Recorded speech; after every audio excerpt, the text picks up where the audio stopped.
Vale, genial, pues nada, muchas gracias. A ver si ahora puedo.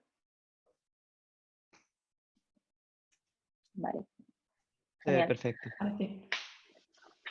Vale, bueno, pues empiezo. Buenos días a todas. Bueno, antes que nada, empezar dando las gracias a las chicas que habéis organizado pues, esta reunión. Bueno, y a Yodra especialmente por contactar conmigo y por contar conmigo. Y bueno, sobre todo pues a todas por estar aquí, por estar acompañándome desde el otro lado de la pantalla. Bueno, soy Claudia Álvarez y esta es mi segunda charla en un espacio como este, así que bueno, creo que se me van a seguir notando mucho los nervios, pero bueno, espero que seáis comprensivas y disfrutéis de este rato, como espero disfrutarlo yo. Quiero contaros un poco de dónde vengo, lo primero. Yo estudié Bellas Artes y un máster en diseño gráfico y dirección de arte hace un montón de tiempo.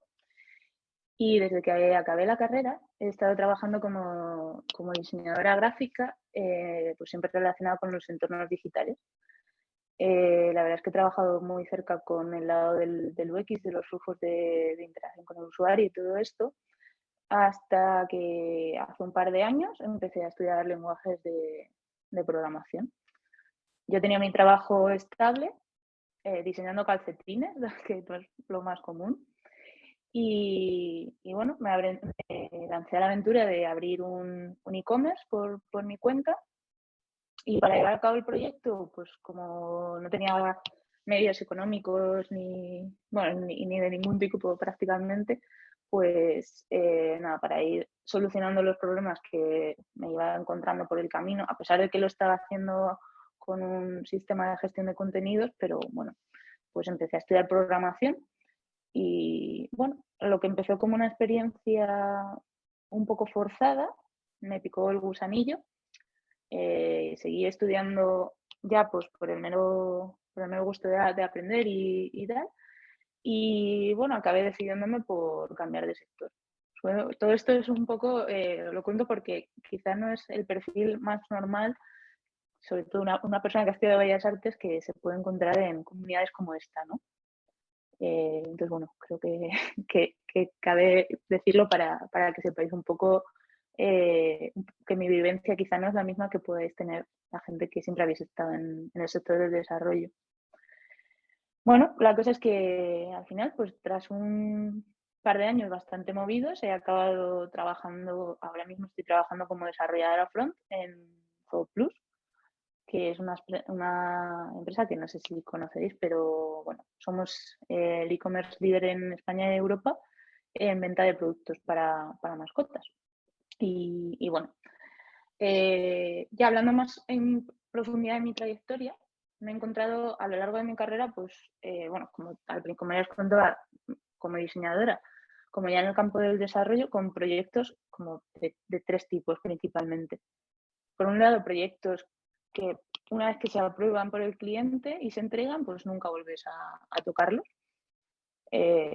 También algunos proyectos que una vez que los entregas al cliente tienen asociado un mantenimiento durante un determinado periodo de tiempo.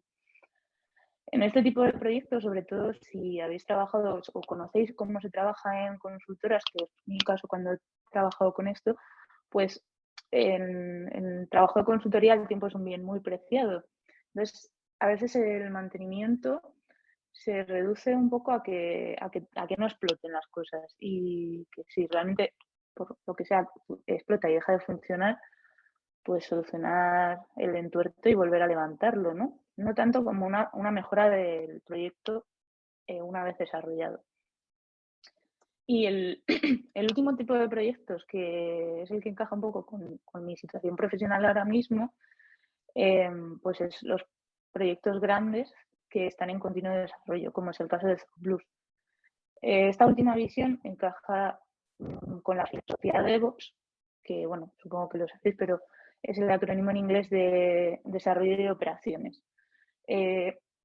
Así, haciendo un repaso rápido, os podría poner la famosa gráfica con el símbolo del infinito, pero bueno, espero que no estoy jugando a veros un chupito cada vez que alguien dice eso, porque lo dice todo el mundo en todas las charlas, entonces me la voy a ahorrar. Pero básicamente la metodología de DevOps se basa en un círculo continuo en el que conforme vamos desarrollando, vamos optimizando nuestro desarrollo, ¿no? O sea, un ciclo de desarrollo continuo que tiene muchas versiones muy rápidas y con el fin es innovar y mejorar el proyecto con mayor rapidez. Cuanto más rápido publicamos nuevas características y arreglamos los posibles errores que van surgiendo, pues más rápido podemos responder a nuevas necesidades del cliente o del producto, dependiendo del caso, y poder desarrollar una ventaja competitiva, ¿no?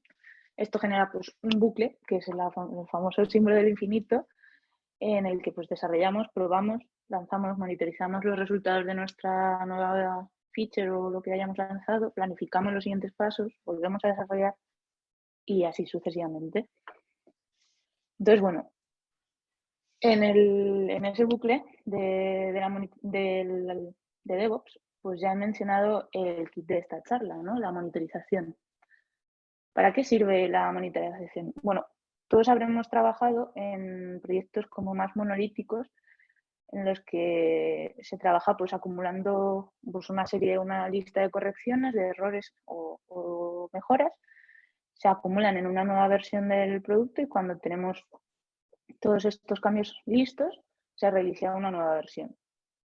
Estos procesos, aparte de llevar más tiempo, porque claro, hasta que no tienes todas esas mejoras, no lanzas y estás a ciegas un poco de cómo va a reaccionar nuestro producto en producción. Pues es nos convierte un poco nuestro producto en la aplicación de Schrödinger, ¿no? ¿Qué está pasando dentro? Pues no sé. O sea, solo sé que de momento funciona. Entonces, la metodología de POPs apuesta por ir corrigiendo, como os decía, con mayor rapidez y eso nos permite pronosticarnos el comportamiento de nuestra aplicación a futuro en base a los resultados que vamos recogiendo en cada una de esas nuevas releases, ¿no? Entonces, esta forma más ágil de trabajar nos asegura pues, una visión más profunda de nuestro producto y en otras palabras, que sepamos en todo momento si el gato está vivo o está muerto, ¿no? Para poder atajar a tiempo. ¿Qué queremos solucionar con la monitorización? Bueno, pues esto pasa un poco por la premisa de que no siempre que nuestro proyecto falla, en el caso de que falle, vamos a saber por qué, así a la primera. Entonces, si tenemos un fallo, empieza la odisea de descubrir qué está pasando y por qué. O sea, cómo llegar del punto A al punto B, que sería realmente encontrar una solución. O sea, pongamos, por ejemplo, que una aplicación tarda mucho en cargar. Pues la causa puede ir desde la propia conexión a Internet del usuario, el navegador que está usando, el servidor, o sea, infinitas cosas, ¿no? Entonces es importante, como vemos en esta gráfica,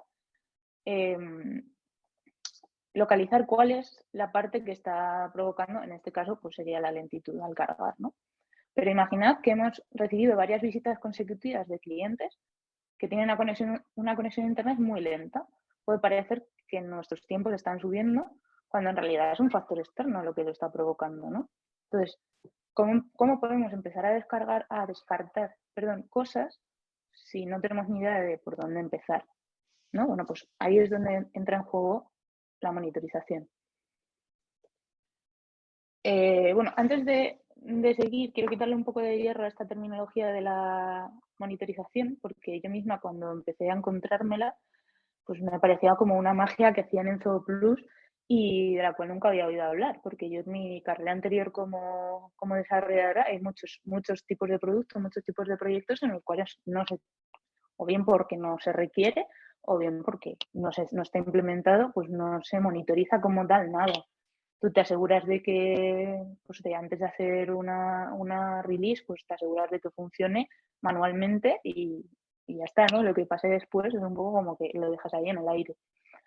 Entonces, al principio me daba bastante vértigo el enfrentarme a todo esto como una persona relativamente nueva y encima bastante nueva en el sector, ¿no?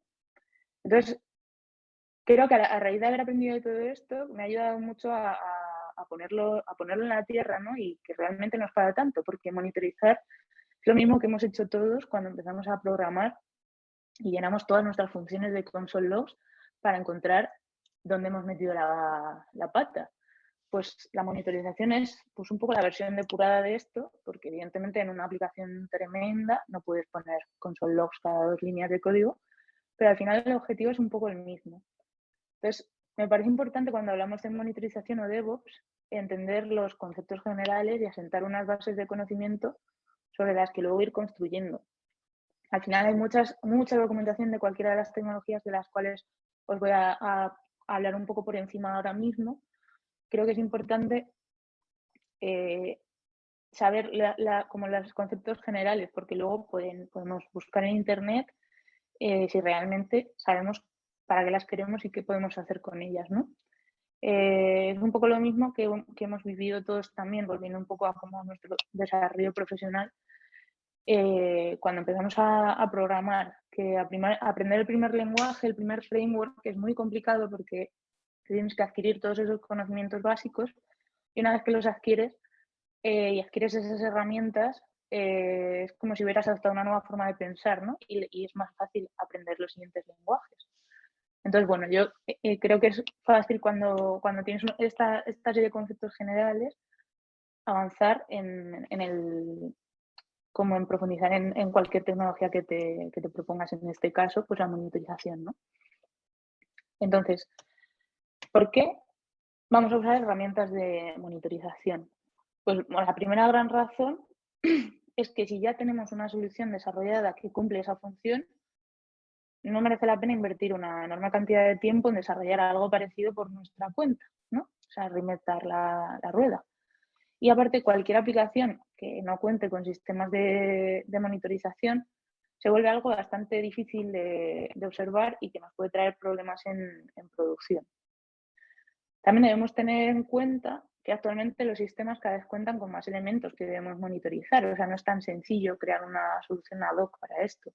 Tenemos la aplicación, base de datos, sistemas de almacenamiento, servidores web, balanceadores. O sea, la lista es inmensa. Entonces, también es frecuente que estas aplicaciones no se ejecuten directamente en un servidor, sino que estén en la nube, dentro de un contenedor o en un clúster de Kubernetes. Necesitamos herramientas que nos permitan en un único sitio centralizar todo lo que ocurre en nuestra infraestructura global de nuestra aplicación. Entonces, ahora os voy a mencionar algunas partes del stack de monitorización que me parecen interesantes, que yo estoy usando en mi día a día, así un poco a modo de ejemplo concreto de cómo se puede monitorizar una aplicación de grandes dimensiones, ¿no?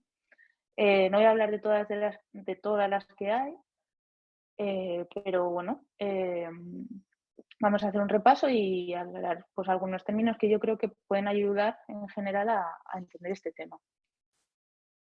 Bueno, antes de empezar con ninguna herramienta, creo que es importante aclarar la diferencia entre un log y una métrica. Un log es un dato, o sea, es información, y una métrica es un valor asociado a un momento temporal. O sea, en ambos casos suelen ser grabaciones secuenciales a lo largo del tiempo, o sea, es como una repetición, ¿no? Y no una información aislada. Y entonces, bueno, teniendo clara esa diferencia, ¿no? Entre que un dato simplemente puede ser cualquier cosa que tú mandas como periódicamente y una métrica es un valor en un punto concreto del tiempo y que también se va repitiendo. Entonces, sabiendo esto, pues podemos empezar a hablar de monitorización, ¿no? Podemos empezar por Elasticsearch, que es la base de datos. Bueno, hay muchas, ¿no? Pero es la que yo estoy usando ahora mismo. Es la base de datos donde guardamos los logs de nuestra aplicación o de nuestras aplicaciones, porque realmente un e-commerce en general, cualquier solución de gran tamaño como es Zooplus, suele estar formado por muchos pequeños proyectos independientes, o sea, no es una única aplicación, son muchas aplicaciones relacionadas, ¿no? Entonces, ¿es Elasticsearch una herramienta de monitorización? Realmente no, o sea, acabo de decir que es una base de datos, ¿no? Pero o sea, a mí cuando empecé a estudiar todas estas cosas me costó mucho como saber un poco el orden, ¿no? Que lleva la información. Entonces, para mí es importante saber que el flujo de la información es que lo primero que hacemos es enviarlos y almacenarlos en Elasticsearch, ¿no? Y entonces, una vez almacenados, sí que podemos utilizar herramientas de monitorización como es el caso de Kibana, que es lo que realmente vamos a usar para ver nuestros datos. O sea, las herramientas de monitorización necesitan una base de datos, unos datos de los que ir tirando para mostrarnos la información. Kibana es un software de visualización de datos de Elasticsearch. Nos ofrece un panel de visualización en el que podemos filtrar por tiempo, como veis ahí. No sé si se verá bien la diapositiva, pero tiene un buscador y también puedes desde ahí mismo como personalizar la forma de visualizar los datos dentro de la interfaz.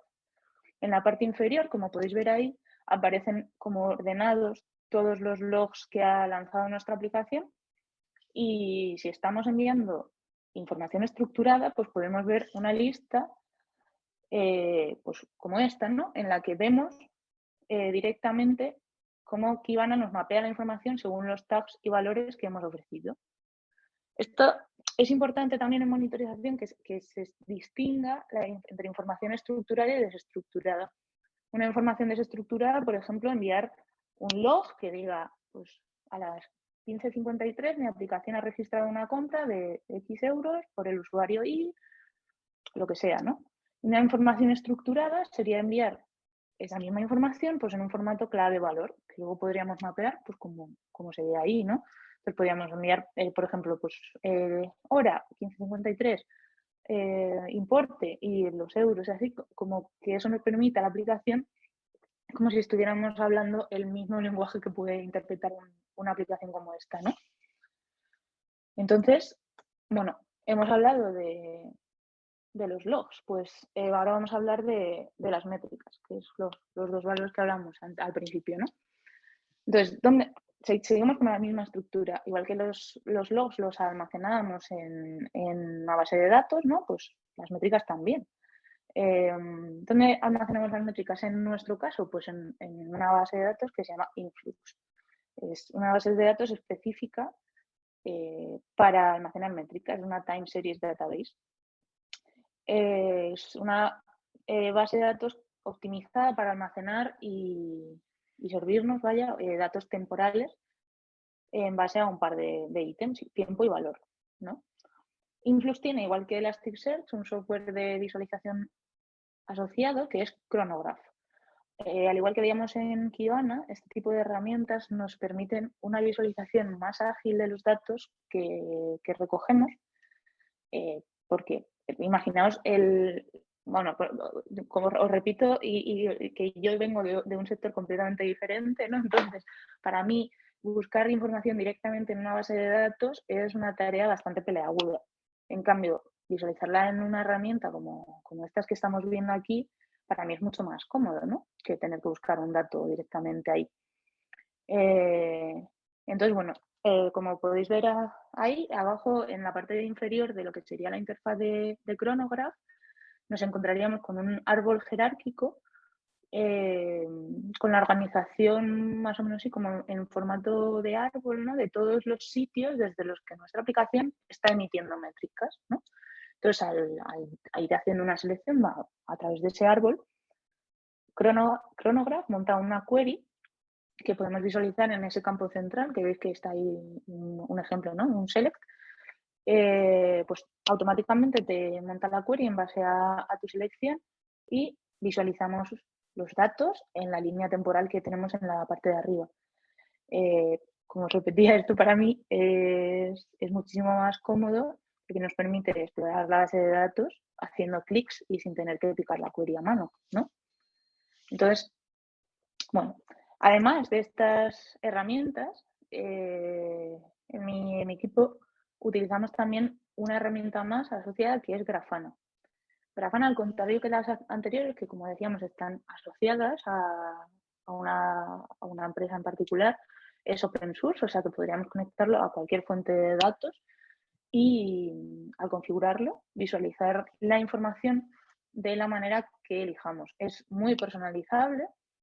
Todos estos paneles que podéis ver ahí en ese ejemplo, ¿no? de interfaz son reales. Puedes elegir, dependiendo de lo que quieras visualizar, qué visión es más acertada, ¿no? para el dato en cuestión. En la parte superior, como podéis ver ahí, tenemos unos filtros también de cuánto tiempo queremos visualizar los datos. O sea, de cuánto y de cada cuánto queremos que se refresquen las gráficas. O sea, puede ser del último día, por ejemplo, y de cada 5 segundos o milisegundos se vaya refrescando la información. Estos filtros son los genéricos de Grafana. Luego nosotros podemos configurar otros propios dentro de, o sea, relativos ya a nuestra aplicación en concreto, como puede ser, por ejemplo, de qué producto en concreto queremos visualizar los datos o para qué sites, en el caso de que tengamos más de uno, como por ejemplo es el caso de Zooplus, ¿no? Y luego también podemos personalizar los paneles. Os he hecho así como zoom de algunos de ellos para que veáis que, o sea, dependiendo de lo que quieras visualizar, porque aquí, por ejemplo, en vemos como tres datos diferentes, ¿no? O sea, esto es una media de lo que tarda nuestro componente en inicializarse. Y mira, ahora que enseño este dato en concreto, es importante también cuando hablamos de métricas y de monitorizar métricas, saber que podemos trabajar con métricas agregadas. Por ejemplo, en este caso, este tiempo no es una métrica que hemos lanzado en un momento, ¿no? Y que estamos observando, sino es la media de de lo que ha tardado nuestro componente en renderizar a lo largo de un tiempo determinado, ¿no? De lo que hemos fijado en el filtro superior. O sea, por ejemplo, en lo que llevamos del día de hoy, nuestro componente de media ha tardado 450 milisegundos en renderizar. Esto es lo que llamaríamos una métrica agregada, ¿no? Entonces, bueno, creo que hasta aquí tenemos claro cómo podemos visualizar todos los datos de lo que podemos ir recogiendo en nuestra aplicación a nivel de métricas y de logs, ¿no?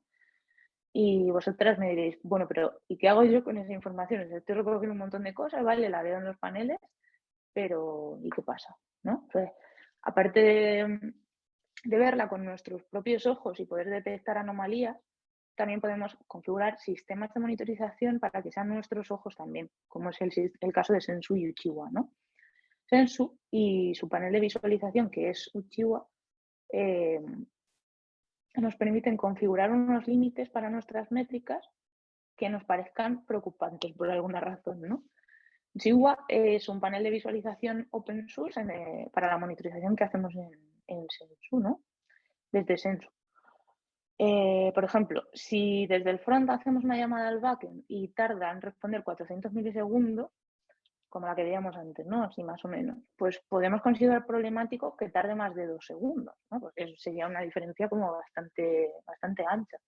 Pero también si está tardando más de 1 segundo en varias llamadas consecutivas desde diferentes clientes, igual también es algo que deberíamos tener en cuenta, ¿no? Que deberíamos saber. Bueno, pues con Sensu podemos configurar warnings o errores, alertas, para que salten en el momento en el que se rebasen esos límites que nosotros mismos podemos configurar.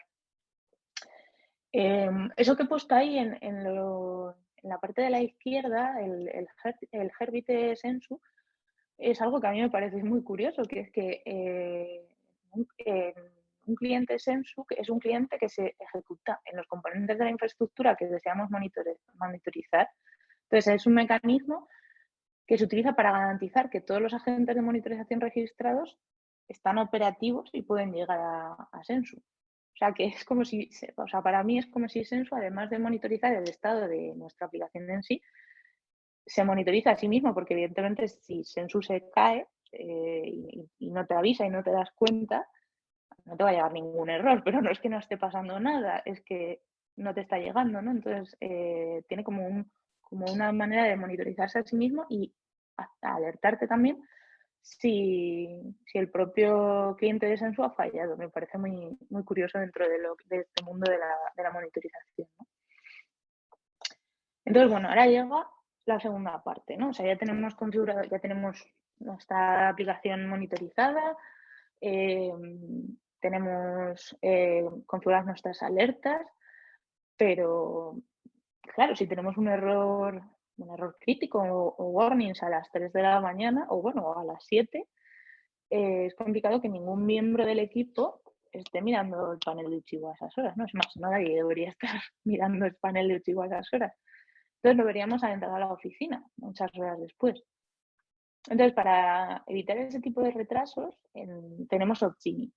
Opsgenie es también una herramienta de monitorización, es una plataforma de gestión de alerta y llamadas en la que podemos registrar un cuadrante de guardias, que esto a mí cuando empecé a documentarme todo esto me hacía mucha gracia porque me sonaba total como si fuéramos neurocirujanos.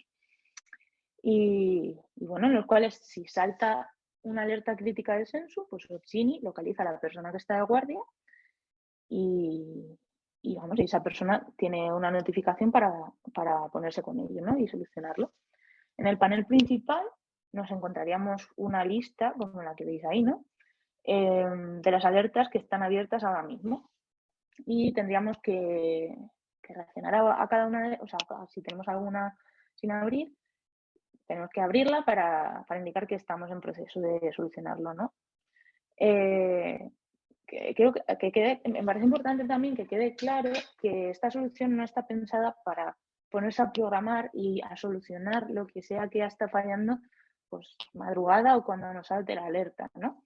Estos sistemas de monitorización están pensados para revertir errores graves, o sea, como mitigar el daño, que nuestra aplicación siga corriendo, sobre todo, o sea, son soluciones pensadas para tipos de producto que no queremos que no estén operativos. Obviamente no es para poner todo este despliegue en un admin interno, ¿no? Por ejemplo. Pero en cualquier caso, la solución ante un error de gran tamaño, pues siempre es o bien reiniciar si por alguna razón algo está fallando, o si es porque hemos hecho alguna release y algo de repente ha explotado, pues la persona que está de guardia hace rollback, vuelve a una versión anterior y al día siguiente el equipo al completo ya se pondrá con ello, ¿no? O sea, nos aporta una reacción rápida en el momento y luego ya con todo, ¿no? Como con el fuego apagado ya se gestionará la incidencia. Aparte de esta vista que os tenía aquí, este sería como el cuadrante de las guardias, ¿no? En el que podemos ver quién está de guardia en nuestro proyecto y cómo se están organizando las rotaciones dentro del equipo.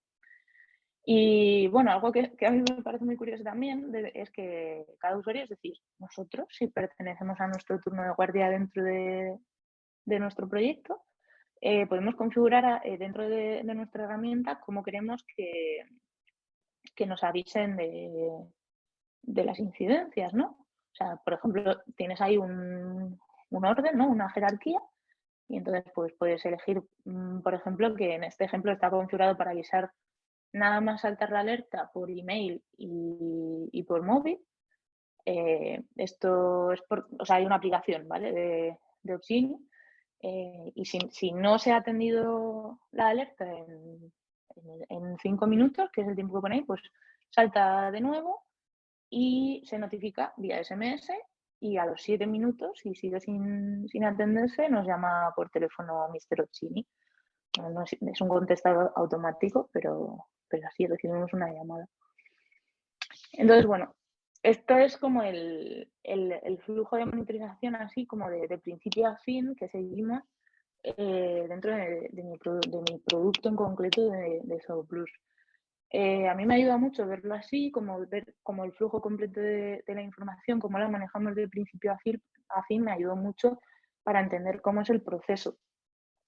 Pero aparte de estas herramientas, hay muchísimas otras que pueden sernos útiles en este campo. Por ejemplo, aparte de lo que hemos visto hasta ahora, nosotros en concreto en mi equipo también usamos otras como Sentry, como Adobe Analytics. Si queréis echarle un ojo o os interesa para algún proyecto, aunque sea personal, Sentry tiene una modalidad gratuita, que solo con registraros podéis crear un proyecto y empezar a configurarlo. Es muy integrable y tiene documentación para muchísimos lenguajes y frameworks. O sea, yo, como podéis ver, os hablo siempre desde una perspectiva muy ligada al frontend, que es a lo que me dedico, pero bueno, que todas estas herramientas realmente están muy ligadas al backend. Y bueno, por otro lado, tenemos Adobe Analytics, que aunque no es estrictamente una herramienta de monitorización, quería mencionarla porque, bueno, aunque ya lo hemos mencionado a lo largo de esta charla y en general, ¿no?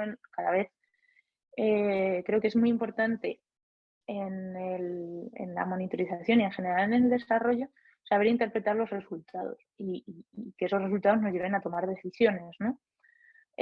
Adobe Analytics es una herramienta que forma parte de Adobe Marketing Cloud, o sea que, como veis, está orientada en principio a métricas de negocio más que de desarrollo.